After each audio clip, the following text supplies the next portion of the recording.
ছোটবেলা থেকেই আমার একটা টার্গেট ছিল যে আমি বড় হয়ে লরি চালাবো, ঠিক আছে, এটাই আমার অ্যাম্বিশন ছিল।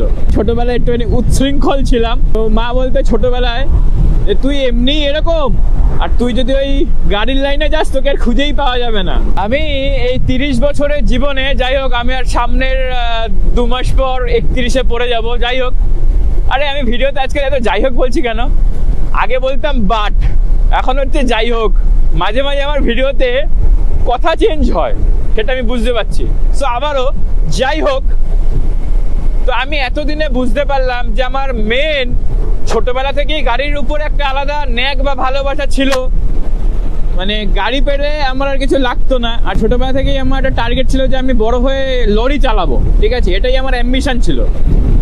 যে আমি পড়াশোনা খুব একটা ভালো করতাম না, পড়াশোনা করতে ভালোও লাগতো না, তো আমার খুব ইচ্ছা ছিল যে আমি বড় হয়ে লরি চালাবো, বাস চালাবো, এরকম হাইওয়েতে রাইড করব আর কি। আমার বাস চালাতে, গাড়ি চালাতে হেভি লাগতো আর কি সেই সময়।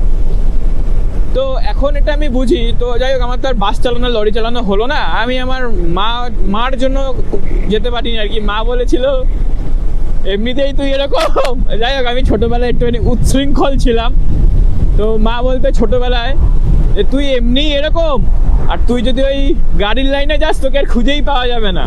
তো আমার যাওয়া হয়নি, নইলে এতদিনে হয়তো আমার 2-3টে লরি থাকতো। যাই হোক, তো এই হাইওয়ে আর এই বাইক বা যখন কোনো গাড়ি রাস্তায় পাই, যখন চালাই না, আমার যেন মনে হয় এই আনন্দ আমি ত্রিভুবনে আর কোথাও পাবো না। আমার এত আনন্দ লাগে বাইক চালাতে। এই পুরো সাদা, মানে স্ট্রেট বরাবর আমি যখন চলতেই থাকি।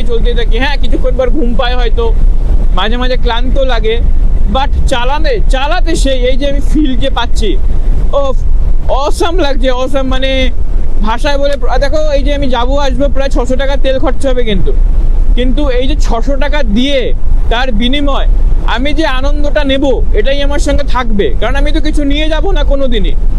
এই স্মৃতিটা, এই আনন্দটা, এই ফিলটা, এটাই থাকবে। আজ কচি বয়স, তাও কচি বলতে বলতে 31-এ পড়ে যাবো মার্চের। তো 2 দিন পরে 50, তারপরে 60, তাহলে কোনো কথাই নেই। আর তখন আর বাইক ফাইক চালানো হবে না। এবার কি ভাই, করে যাও ভাই, মন যতক্ষণ চাইছে, শরীর যতক্ষণ দিচ্ছে, করে যাও। যাই হোক, সামনে ব্যারাকপুর 2 কিলোমিটার, আর আমার ব্যারাকপুর নিয়ে কাজ, বাদ বাকি দরকার নেই। চলো।